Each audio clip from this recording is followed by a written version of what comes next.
కంటి అద్దాల నుండి శాశ్వత విముక్తి పొందండి. లాసిక్ సర్జరీ 14,000 మాత్రమే. వివరాలకు సంప్రదించండి. ర్యాగింగ్ చట్టరీత్యా నేరం. ర్యాగింగ్ కి పాల్పడితే చర్యలు తప్పవు. ఇలాంటివి ఎప్పటికప్పుడు స్టూడెంట్స్ కి చెప్తూనే ఉంటారు. కానీ కొంతమంది సీనియర్స్ అనే ధీమాతో వాటిని పట్టించుకోరు. ఫలితంగా జూనియర్స్ ప్రాణాల మీద కూడా వస్తుంది. ఆఖరికి బాధను తట్టుకోలేక ఆత్మహత్య చేసుకుంటున్నారు. తాజాగా ఓ వైద్య విద్యార్థి ర్యాగింగ్ భూతానికి బలయ్యాడు. నిర్విరామంగా 3 గంటల పాటు నిల్చోబెట్టడంతో ప్రాణాలు కోల్పోయాడు.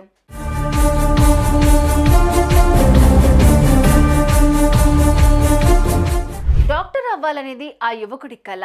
ఎంతో మందికి స్ఫూర్తిగా ఉండాలనుకున్నాడు. కష్టపడి ర్యాంకు తెచ్చుకుని MBBS లో చేరాడు. కానీ ప్రతి ఒక్క జూనియర్ కి ఎదురైనట్లే ఇతనికి కూడా ర్యాగింగ్ అనే భూతం సీనియర్స్ రూపంలో ఎదురొచ్చింది. ఏకంగా అతని ప్రాణాలు తీసిందే. గుజరాత్లోని ధార్పూర్ పఠాన్లో GMERS మెడికల్ కాలేజీలో 18 ఏళ్ల అనిల్ సత్వార్ భాయ్ మొతానియా MBBS ఫస్ట్ ఇయర్ చదువుతున్నాడు. పరిచయం పేరిట హాస్టల్లో సెకండ్ ఇయర్ స్టూడెంట్స్ ఫ్రెషర్ల వద్దకు వచ్చారు. వారంతా కలిసి జూనియర్స్ ను ర్యాగింగ్ చేశారు. ఆ క్రమంలో జూనియర్లు 3 గంటల పాటు నిల్చోవాల్సి వచ్చింది. దాంతో అనిల్ సడన్ గా కింద పడిపోయాడు. అపస్మారక స్థితిలోకి వెళ్లిపోయాడు.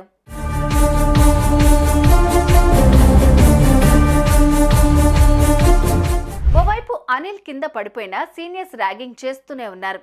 ఎంతసేపటికి అతను లెగవకపోవడంతో జూనియర్లు కలిసి ప్రొఫెసర్లకు కాల్ చేశారు.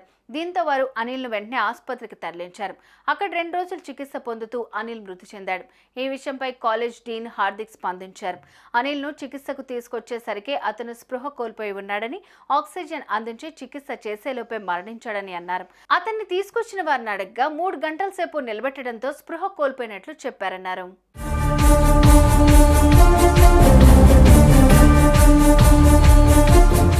ఈ ఘటనపై విద్యార్థులు కూడా సీరియస్ అయ్యారు. సీనియర్లు కావాలని టార్చర్ చేశారని, హాస్టల్లో పరిచయం చేసుకునే పేరుతో 3 గంటల పాటు నిలబెట్టడంతోనే అనిల్ మృతి చెందారని అన్నారు. ఇక కాలేజీలో ఉన్న యాంటీ ర్యాగింగ్ కమిటీ ఈ ఘటనపై విచారణ ప్రారంభించింది. త్వరలోనే బాధ్యులపై చర్యలు తీసుకుంటామన్నారు.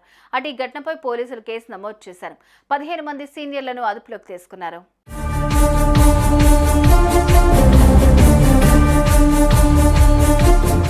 ర్యాగింగ్ ఓ నిండు ప్రాణాన్ని బలి తీసుకుంది. పరిచయం పేరుతో సీనియర్లు ఓ జూనియర్ పై రెచ్చిపోయారు. ర్యాగింగ్ పేరుతో టార్చర్ చేశారు. 3 గంటల పాటు నిల్చోబెట్టారు. అదే అతని ప్రాణాలు తీసింది. ఎంతో భవిష్యత్తున్న అనిల్ తల్లిదండ్రులకు దూరం అయ్యాడు. కొన్నేళ్లలో డాక్టర్ అవ్వాల్సిన వాడు కాస్త ఇప్పుడు అనంత లోకాలకు వెళ్లిపోయాడు. సీనియర్ల చేతిలో బలయ్యాడు.